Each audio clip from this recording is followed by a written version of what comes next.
But first, it's now clearer than it ever was before that we're living in two Australias. There's Melbourne and then there's the rest of the country.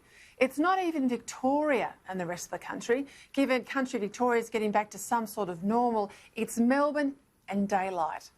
And what's happening to a city of 5.5 million people, if it was happening overseas, we would be demanding a human rights investigation. Over the weekend, within my 5-kilometre limit, I drove up and down some of the major Melbourne shopping and restaurant strips.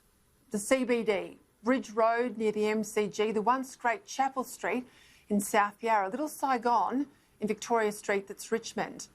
Police signs were everywhere. Businesses not just shut up, but packed up, gone, completely empty, unlikely to ever come back.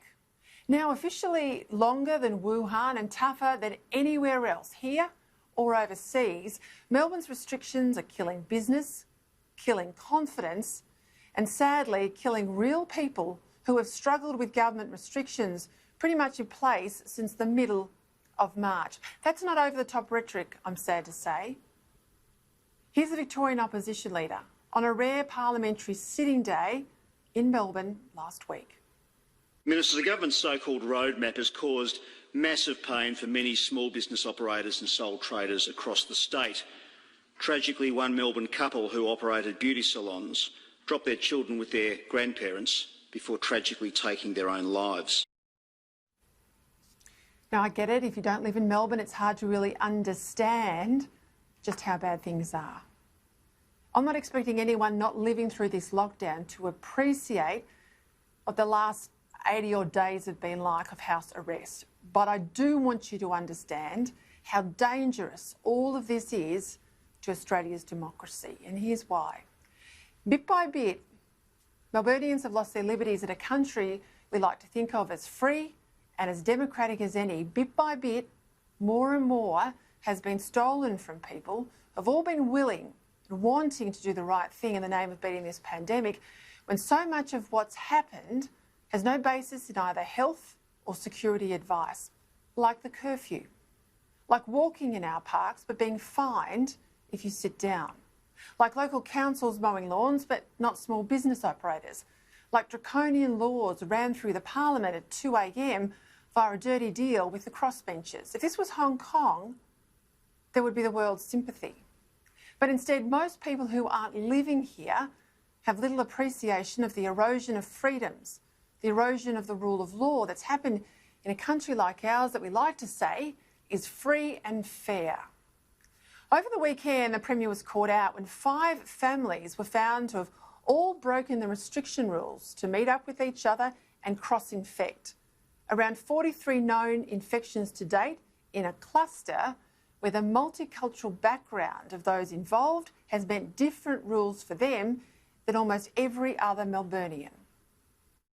On the point of what's more valuable, a $1,652 fine for someone who went and visited someone, or the true fortune that comes from them telling us when they went there, who they spent time with, who we should be going and tracing, testing and locking down. That's not thousands of dollars, that's billions of dollars, because that's the key to getting us opened up. The true value, the true riches, the fortune out of this comes from the information that people who have got this virus give us. And we're not changing our stance on that, because the last thing we want to do is to try and do contact tracing where people are not being truthful. Since when has refusing to cooperate with contact tracing got you out of a $1,600, $3,000, $4,000, $5,000 fine?